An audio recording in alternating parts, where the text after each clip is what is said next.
Gintuhog niya lang ako, kagin pabusong, pero may girlfriend siya gali. Dear DJ Cory, madugay mo na ako nga follower. Madamo na ako sang nabatian niya mga sari-sari nga istorya sa kabuhi. May masadya, may masubo, inspiring.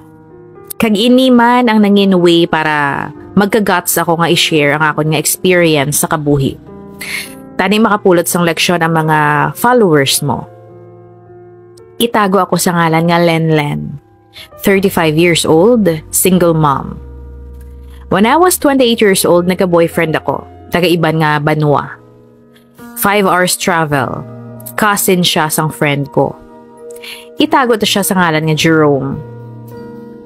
Una ko siyang nakita sang graduation namon sang high school sang friend ko. Nagkilalahay kami as nga nangin mag-friends kami.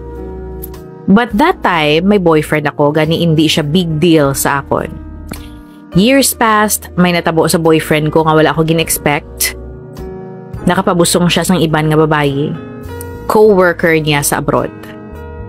26 years old ako sadto. So fast forward, ginkasalang friend ko, kag dito kami liwat nagkitaay ni Jerome. Dito na nag-umpisa ang pangaluyag niya. 28 years old na ako that time. Nahulog na ang buot ko sa iya kag permi siya nagabisita sa akon. Hasta may natabo sa amon kag nagbunga gid ang ginhimo namon. Nagbusong ako. Gintawgan ko siya. Ginsugid ko sa iya nga nagabusong ako. Pero nakibot ako sa nanginsabat niya. Hambal niya, hindi niya kuno pwede panindugan ang ginadala ko. Hindi niya ko kuno pwede panindugan. Kay may girlfriend siya kuno. Kag dali-dali na lang siya kuno kuhaon sang girlfriend niya pakadto sa Amerika.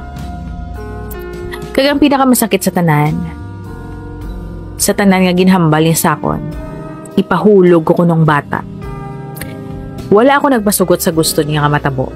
Pagkaligad sang 3 kaadlaw, hinali lang siya nga nagtawag. Ginapakadto niya ako sa ila kay sugato niya kuno ako. Nalipay pa ako sadto, DJ Cory. Pagkadason nga adlaw, nag-abot siya. Nagpauli kami dayon sa ila. Gabi na kami nakaabot. Nagkaon kami kag nagpahuway. The next day, hambali Jerome. Ilis na kay makadto sa doktor. Nag-ilis man ako dayon, nabuhi liwat ang akon pag-asa. Sa pagpati ko, nagbaylo na ang pinsar niya kag handa na siya nga panindugan ako. Kag gusto niya nga masiguro nga maayo ang kahimtangan ko kag sang bibi nga ginadala ko. Naglakat kami, upod ang mga ginikana niya. Then naguntat kami sa isa ka balay.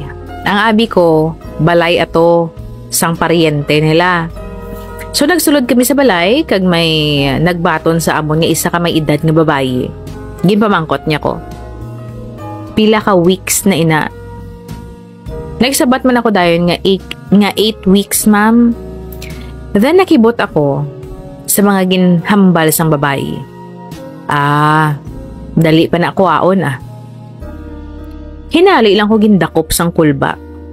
Hindi gali doktor ang gingkaduan namon kundi isa ka abortionist. Nagdalagan ako pagwa sa balay nga to. Nga daw pamatsyag ko ginalikupan sang demonyo.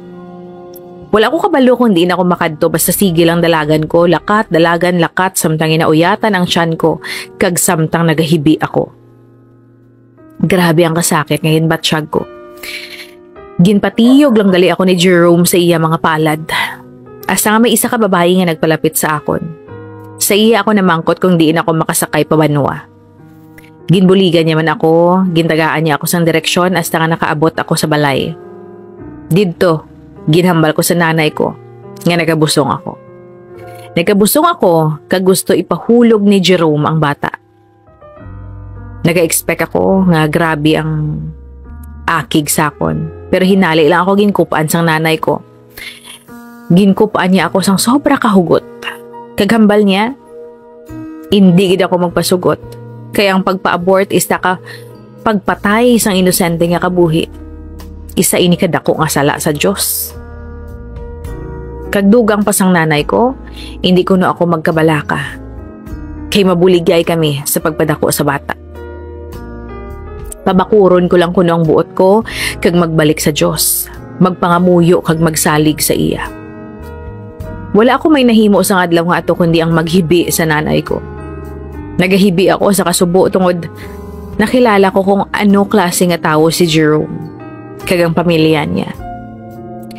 Handa sila nga isakripisyo ang kabuhi isang isa ka inosente nga bata nga dugo nila para lang sa ambisyon nila nga makapa-Amerika si Jerome. Pero mas nasubuan ako sa makita ko ang nanay ko nga nagahibi. Nasubuan nga may dala nga kalipay.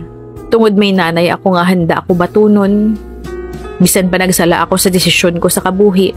May nanay ako nga nagatindog sa tupad ko. Sa panahon nga abi ko nagaisahanon lang ako. Nagsalig ako sa Diyos. Nagsalig ako sa nanay ko. Months passed, nagbata ako. Isa ka baby boy. Kag pagkaligad sa anong kabulan, nag-apply ako abroad. Kag ari na ako diri subong sa abroad. Nagatrabaho una bilang DH or domestic helper para sa baby ko. Kag tanan ginhimo ko para sa future niya. Kag para man kay nanay ko. Nga wala akong ginpabayan sa mga panahon nga kinahanglan ko siya. Sundays, dapat inugpahuway ko pero nagka-part-time ako para makatipon. Ginswerte ako sa amo ko nga isa ka manggaranon sa ilang lugar. Mabuot sila nga mag-asawa. Halin sa pagka-domestic helper, ginhimo nila ako nga assistant sa ilang mga negosyo. Paagi sa ilabulig, natuman ko ang handom ko para sa bata ko, kag para kay nanay ko. Sa subong, 12 years old ng anak ko, kag mahambal ko nga isa siya ka mabuot nga bata. Nagapasalamat ako kay nanay ko, kag sa pamilya ko nga ara sila permi para sa amon sang anak ko. Salamat sa Ginoo nga permi nagagiya sa akon. Sa iya ako nagkapyot. Umpisa sang nakadusmo ako sa isa ka sala nga tawo. Sa subong nga nakabangon na ako, siya sa gihapon ang inspirasyon ko. And by the way, mapauli ako sa October. Makaupod ko na liwat ang anak ko. Kag hindi ko na siya pagbayaan pa. Gamiton ko ang kwarta nga natipon ko for 12 years sa abroad para sa amon nga duha. Kag sa tatay sa anak ko, hindi ka magkabalaka. Despite sa ginhimo mo sa amon, ipakilala taman kagihapon sa anak mo. Himuon ko ini para sa iya. Tungod right niya nga makilala kung sino ang tatay niya. Karapatan niya nga makilala ka, bisan pa hindi ka nangin maayo nga amay sa iya. Ara na ina sa iya, kung mabato niya pa ikaw. By the way, wala gali nagdayunay si Jerome kag ang girlfriend niya sa Amerika. So ara man siya gihapon sa Pilipinas. Wala ko naging hibalo ang rason kag hindi ako interesado. Kag diri na nagatapos ang akong istorya. Love, Len. Hi, loves! Nako, knows mo na bala ang King's Vita Plus Animal Feed Supplement. Oh, feed supplement ini para sa mga sapat. Amo ini siyang iya nga itsura. This is feed supplement para sa mga alaga ninyo nga sapat. Powder ini nga pwede ihalo sa pagkaon o kun tubig. Kompleto sa vitamin and minerals nga makabulig para mas mangin healthy, mapagsik, hindi stressed, kag sakitin ang inyong mga alaga. Pwede sa baboy, manok, pato, baka, kanding, kalabaw o kon kabayo. 90 pesos lang per pack. For orders, please message King's Vita Plus Animal Feed Supplement Facebook page, kag available man sa Shopee kag Lazada. Alagang King's Vita Plus, kikita ka na, aasenso ka pa!